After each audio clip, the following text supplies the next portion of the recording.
राधे राधे मेरे प्यारे भाइयों बहनों माताओं व बंधुओं, संस्कार की बातें चैनल में आपका स्वागत है। बंधुओं, आज मैं आपको सुना रही हूँ आषाढ़ मास में सुने जाने वाले स्कंद महापुराण की कथा। बंधुओं, आषाढ़ मास के केवल 3 दिन शेष रह गए हैं। यदि आपने अब तक स्कंद महापुराण की कथा को नहीं सुना तो इन 3 दिनों में भी आप यदि स्कंद महापुराण की कथा को सुन लेते हैं तो भगवान श्री हरि की, भगवान शिव शंकर भोलेनाथ की आप पर विशेष कृपा होगी और आपको मोक्ष की प्राप्ति होगी। बंधुओं, यदि आपने हमारे YouTube चैनल संस्कार की बातें अब तक सब्सक्राइब नहीं किया तो जरूर करें और बेल आइकन दबाना ना भूलें ताकि आपको हमारी आने वाली सभी वीडियोस की जानकारी सबसे पहले हो सके। बंधुओं, वीडियो को पूरी सुनने के बाद कमेंट बॉक्स में जय शिव शंकर भोलेनाथ, जय श्री हरि जरूर लिखें।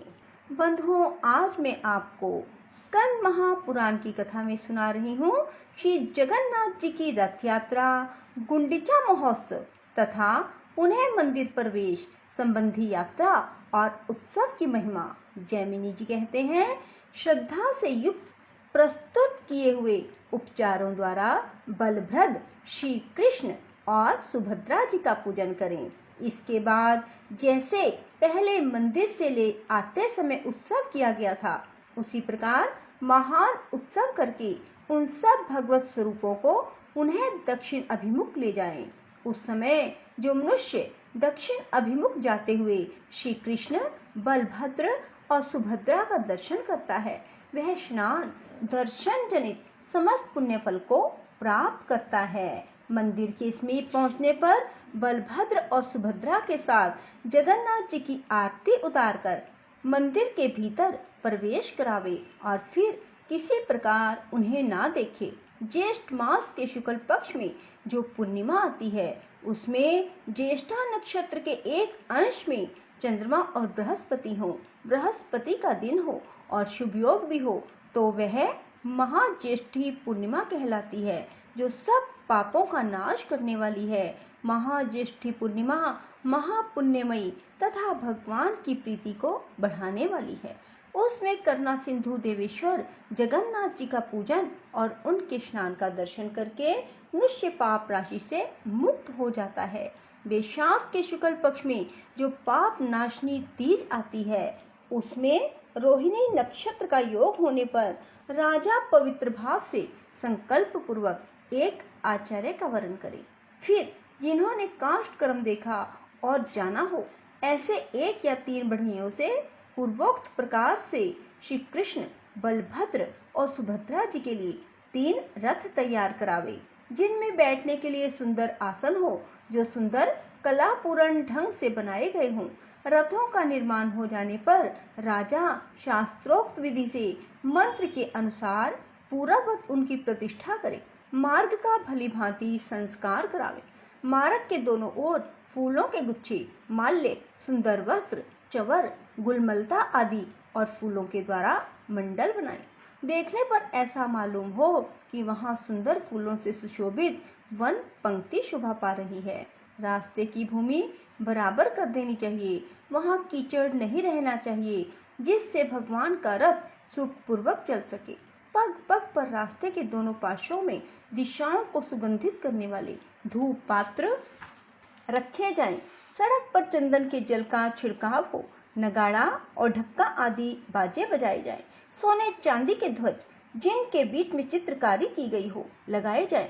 उन पर पताकाएं फहराती रहें। भूमि पर बहुत सी विजंती मालाएं बिछी हों। उनके कसे कसाए हाथी घोड़े प्रस्तुत किए जाएं, जिनका भली भांति श्रृंगार किया गया हो।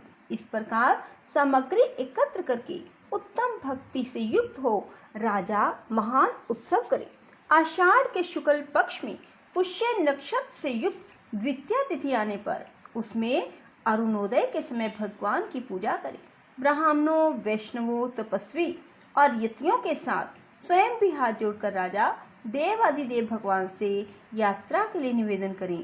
प्रभु, आपने पूर्व काल में राजा इंद्रद्युम्न को जैसी आज्ञा दी है उसके अनुसार रथ से गुंडिचा मंडप के प्रति विजय यात्रा कीजिए। आपकी कृपा कटाक्ष पूर्ण दृष्टि से दशों दिशाएं पवित्र हों तथा स्थावर जंगम समस्त प्राणी कल्याण को प्राप्त हो। आपने यह अवतार लोगों के ऊपर दया की इच्छा से ग्रहण किया है, इसलिए भगवान आप प्रसन्नता पूर्वक पृथ्वी पर चरण रखकर पधारिए। इसके बाद कुछ लोग मंगल गीत गावें, कोई जय जयकार करे और जितम ते पुंडरीकाक्ष इत्यादि मंत्र का उच्च स्वर से जप करे। सूत मागध आदि हर्ष में भरकर भगवान के पवित्र यश का गान करे। भगवान के दोनों पार्श्व में स्वर्ण में दंड से सुशोभित व्यंजनों की पंक्ति धीरे धीरे डुलती रहे। कृष्णा गरु की धूप से संपूर्ण दिशाएं और वहां का आकाश सुवासित रहे। झांझ, करताल, वेणु, वीणा, माधुरी का आदि वाद्य गोविंद की इस विजय यात्रा के समय मधुर स्वर से बजते रहे। इस प्रकार उत्सव आरंभ होने पर बलभद्र, श्री कृष्ण और सुभद्रा को ब्राह्मण, क्षत्रिय और वैश्य लोग धीरे धीरे पैर रखते हुए ले आए।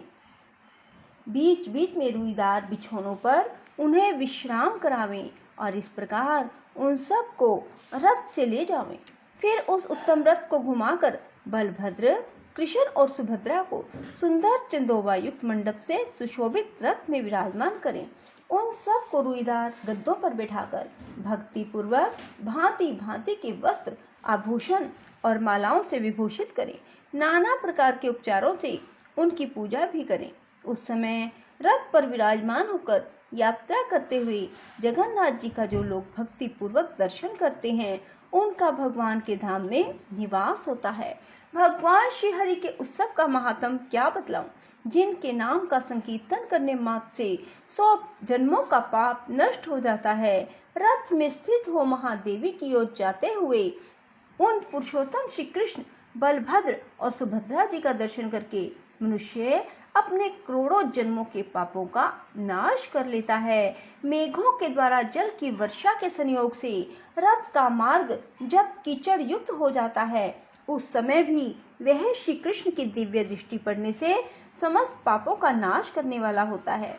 उस पंकिल रथ मार्ग में जो उत्तम वैष्णव भगवान को साष्टांग प्रणाम करते हैं वे अनादिकाल से अपने ऊपर चढ़े हुए पाप पंख को त्याग कर मुक्त हो जाते हैं। जो भगवान वासुदेव के आगे जय शब्द का उच्चारण करते हुए स्तुति करते हैं वे भांति भांति के पापों पर निसंदेह विजय प्राप्त कर लेते हैं।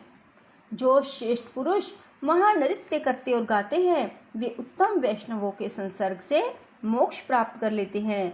जो भगवान के नामों का कीर्तन करता हुआ उस यात्रा में साथ साथ जाता है तथा गुंडीचा नगर को जाते हुए श्री कृष्ण की ओर देखकर भक्ति पूर्वक जय कृष्ण जय कृष्ण जय कृष्ण का उच्चारण करता है वह माता के गर्भ में निवास करने का दुख कभी नहीं भोगता।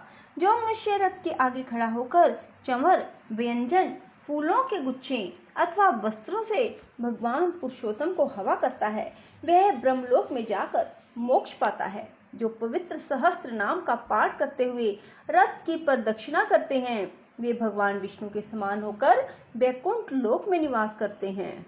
जो मनुष्य भगवान श्री कृष्ण के उद्देश्य से दान देता है उसका वह थोड़ा भी दान मेरु दान के समान अक्षय फल देने वाला होता है। जो भगवान के आगे रहकर उनके मुखारविंद दर्शन करते हुए पग पग पर प्रणाम करते हैं और मार्ग की धूली या कीचड़ में लौटते हुए वे क्षण भर में मुक्ति रूपी जल को पाकर श्री विष्णु के उत्तम धाम में जाते हैं। इस प्रकार बलभद्र और सुभद्रा के साथ भगवान श्री कृष्ण उत्तम रथ पर विराजमान हो चारों दिशाओं को प्रकाशित करते हुए अपने अंगों का स्पर्श करके बहने वाली वायु के द्वारा समस्त देहधारियों के पापों का नाश करते हुए यात्रा करते हैं। वे बड़े दयालु और भक्तों के पालक हैं। जो अज्ञानी और अविश्वास के पात्र हैं उनके मन में भी विश्वास उत्पन्न करने के लिए भगवान विष्णु प्रतिवर्ष यात्रा आरंभ करते हैं। इस प्रकार गुंडीचा नगर में जाकर भगवान बिंदु तीर्थ के तट पर 7 दिन निवास करते हैं, क्योंकि प्राचीन काल में उन्होंने राजा इंद्रद्युम्न को यह वर दिया था कि मैं तुम्हारे तीर्थ के किनारे प्रतिवर्ष निवास करूंगा। मेरे वहां स्थित रहने पर सभी तीर्थ उसमें निवास करेंगे। उस तीर्थ में विधि पूर्वक स्नान करके जो लोग 7 दिनों तक गुंडिचा मंडप में विराजमान मेरा, बलराम का और सुभद्रा का दर्शन करेंगे, वे मेरा सायुज्य प्राप्त कर लेंगे। अतः परम पवित्र, सर्व पाप नाशक, अकेले ही सब तीर्थों का फल देने वाले तथा विष्णु भगवान की प्रसन्नता बढ़ाने वाले उन शुभ तीर्थों में स्नान करके पितरों और देवताओं का विधि पूर्वक तर्पण करने के बाद जो तटवर्ती नरसिंह भगवान का दर्शन, पूजन और उन्हें नमस्कार करता है तथा पुनः महावेदी के समीप जाकर पूर्ववत भक्ति पूर्वक भगवान का पूजन और वंदन करता है, वह पुरुष हो या स्त्री भगवान विष्णु की सायुज्य मुक्ति प्राप्त हो जाती है। बोलो विष्णु भगवान की जय। शिव शंकर भोलेनाथ की जय। राधे राधे। जय श्री कृष्णा। बंधुओं, यदि आपको हमारी वीडियो पसंद आए तो इसे लाइक करें और शेयर भी जरूर करें। धन्यवाद।